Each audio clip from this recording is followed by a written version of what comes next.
Ghost stories and graveyard tales. Alabama has found its way on the News 19 bookshelf this morning. Yeah, it's the newest work by renowned American haunt historian Alan Searcy, featuring spooky tales across the state, even here in the Tennessee Valley. Alan's joining us right now to tell us all about it. Alan, thanks so much for being with us. Hey, when it comes to U.S. haunted history, you're one of the top authors in that field, so why focus specifically on Alabama? There's a lot of history there, a lot of folklore. I started on the book back in 2019.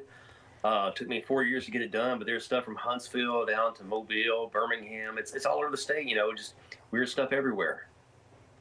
Now, we understand you cover a fan favorite Huntsville location, Maple Hill Cemetery. Now, how did that make the list? Well, I have family in Huntsville, and everybody always talks about Dead Children's Playground.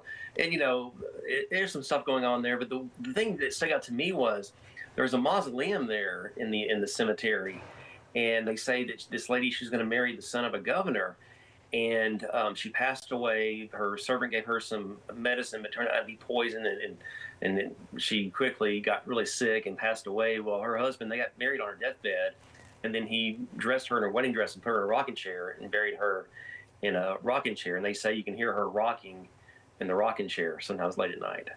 Oh. I think there's a reason why we're not supposed to hang out at cemeteries in the middle of the night. Hey, Alan, are there any stories in this book that our readers might be specifically interested in? Maybe any that really gave you the creeps while you were doing your research?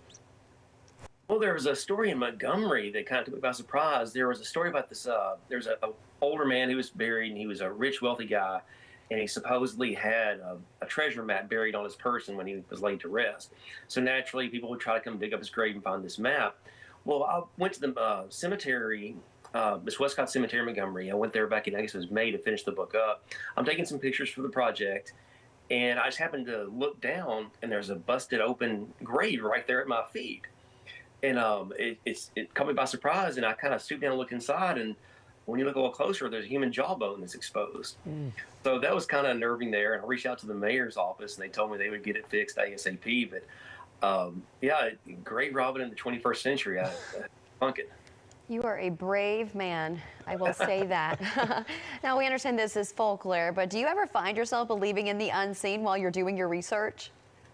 Yeah, I lived in a house in South Nashville, and weird things happen all the time. So, I stayed at the Redmont several years ago in Birmingham, and I heard this dog yapping in the middle of the night. And the story goes there's a dog supposedly haunts the hotel. And so the next morning I went to the front desk and said, "Hey, I heard a dog last night."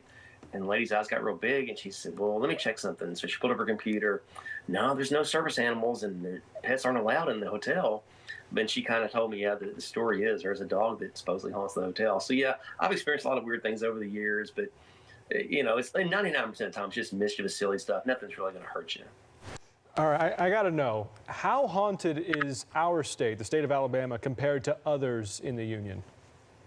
Oh man, it's all really subjective anyway. I guess according to Boston or New York City, there's a lot more history up there, but there's some weird stuff in Alabama. And something I found in Huntsville in the 1830s, once Mary Shelley published Frankenstein, all these doctors and scientists wanted to see if they could try to revive bodies also.